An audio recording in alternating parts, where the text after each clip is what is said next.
come no? Gli parlate di sogni, di ampliare la casa.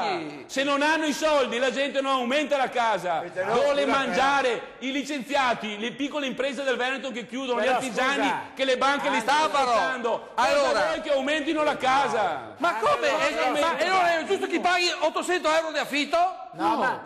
Sarà meglio che fassi due stanze in più dal papà o dalla mamma. Ma sai qual è lo standard tu per mettere una famiglia? Ma cosa? Ma quale standard che non ha più da mangiare? Qua bisogna trovare soluzioni concrete. Bertò, dimmi che cosa è concreto. Che sono meglio che siamo nell'iperuranio qua. Siamo nel mondo dei sogni. No, ma io dico anche questo, scusa, sì, prego Angelo. Sì. Scusa, no, perché Angelo devi però pensare che le fabbriche servono perché quel che produce non lo vende. Non è vero, l'inificio allora è necessario. Dove tu conosci bene l'inificio. Ma quello sono 20 anni.